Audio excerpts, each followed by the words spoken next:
Hello everyone, how are you doing? This is Daryl Guberman, CEO of Guberman PMC LLC, a quality consulting firm here in Connecticut. Today we are doing a video on ANSI-ANAB underwriters for IAF and ILAC exposed on government contract bid rigging. QA expert Daryl Guberman says or explains. Let me just let you know what bid rigging is, because after I show you this contract, you're going to deduce. And what I want to ask you is this. After I show you this government contract, one of many that I have, I want it in the comments. Do you feel that ANSI-ANAB are rigging the bids? They say they're the only accreditation body in the United States recognized by the government, yet they have several people from the government, from the Department of Homeland Security, NIST, and the National Institute of Standards and Technology, which is part of the Department of Commerce, sitting on ANSI's board, getting compensated. So you have a lot of government agencies, even more than that, that are sitting on ANSI. Bid rigging, and I will give you the definition. And the thing about this is the FTC has this on their website. The FTC also sits on ANSI's board, rigging the bid. Whenever business contracts are awarded by means of soliciting competitive bids, coordination among bidders undermines the bidding process and can be illegal. Bid rigging can take many forms, but one frequent form is when competitors agree in advance which firm will win the bid. For instance, competitors may agree to take turns being the low bidder, or sit out of a bidding round, or provide intentionally higher bids to cover up a bid rigging scheme. When you only call out one organization, such as ANSI-ANAB, on your standard operating work order, you already rigged the bid. It should be an open bid for others, but it's not. This is bid rigging, and I'm going to show you how and why today. The reason why we do this is because from 2019 to 22, I got taken to task by one of their shills in Florida. I will not mention his name. He took me to task. The guy filed bankruptcy in 2016 for $632,000. And in any situation, trying to get an attorney, we did. We finally got an attorney, a great one. And the guy walked away. He couldn't find anything. He got us for defamation. You know what defamation was?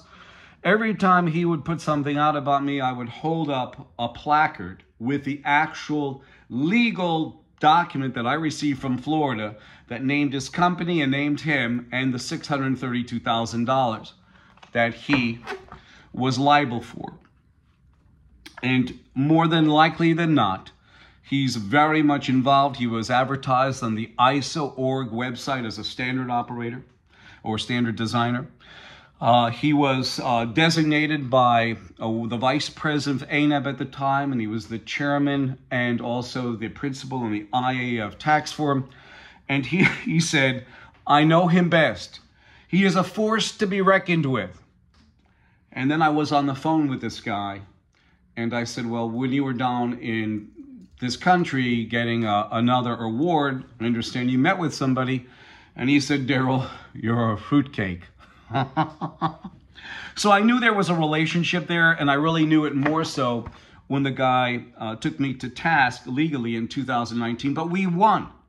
So Joe Bathia, Jameson Carroll, and Russ Cheney, come on after me and make my day and show the world your true colors, because it is not black and white.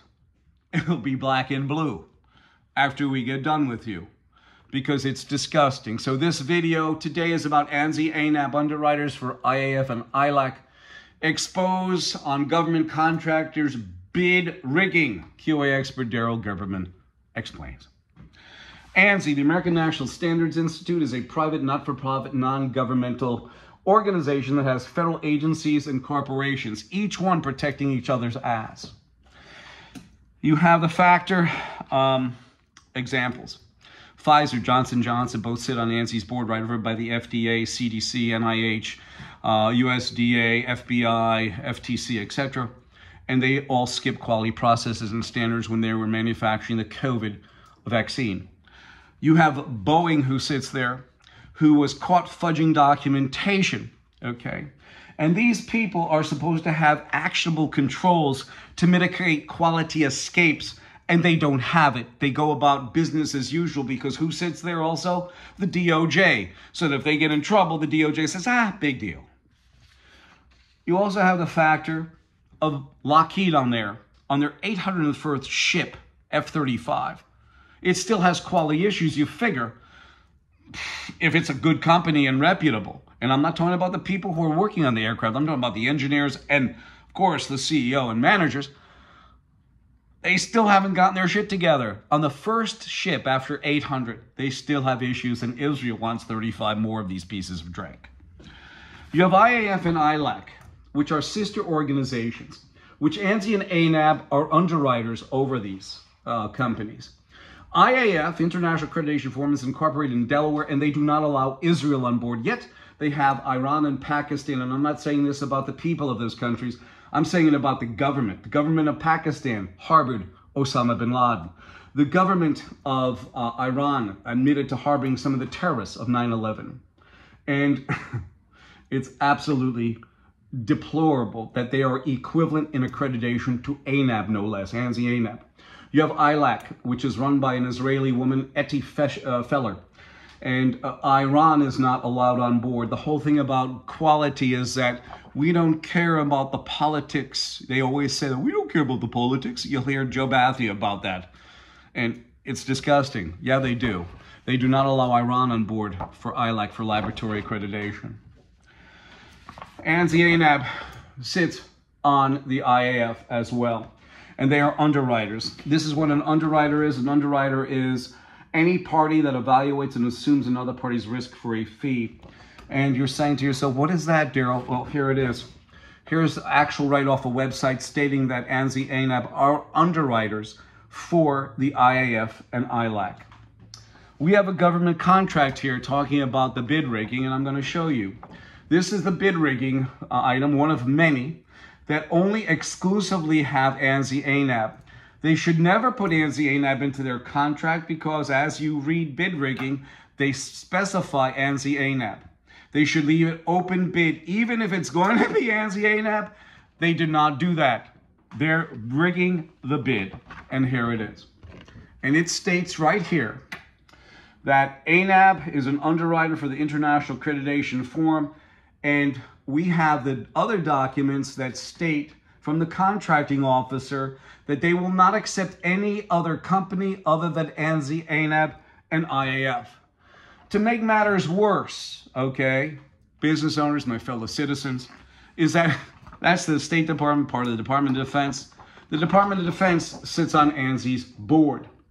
So you have a situation where this is definitive bid rigging. Yes, it is. Joe Bathia, he knows nothing about what it is about quality. Russ Cheney, he as well. And their lawyer, Jameson Carroll, I have no clue about him. I say this to you because I believe in integrity, honesty, and the truth.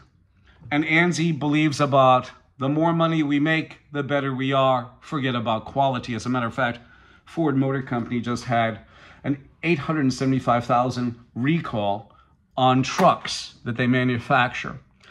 You have Elon Musk, 1.1 million automobiles recalled in China. You have quality deficiencies throughout LCS Littoral Battleship. You have Pfizer and Johnson & Johnson skipping quality processes for the COVID vaccine. Do you think this other one that they're just approving right now for this fall is going to be a good quality product when they're not following defined actionable controls to mitigate quality escapes and failure? And by the time that injection gets into you, you'll probably be dead because that's the only way they have recalls. Their testing has been for naught. You have companies that don't follow processes. They profess, like ANSI does, standards, certification, integrity, impartiality. And when you pull back the skin of these organizations, you find corruption, collusion, interlocking directorates, And how in good God's name can you have federal agencies cavorting on a non-governmental entity like ANSI? I'm asking you this. My telephone number is 203-556-1493 or Daryl, DARYLTQRS @yahoo.com. I do this because every time you get into a plane, I'm trying to protect your ass. Because Boeing isn't. Absolutely not. When they were caught fudging documentation, and nobody has ever come out and said what parts they were fudging, along with their steel manufacturer and metals manufacturer, Kobe Steel, they were also fudging, I guess, birds of a feather, fudged together. Again, I look forward to hearing from you. 203-556-1493. I thank you.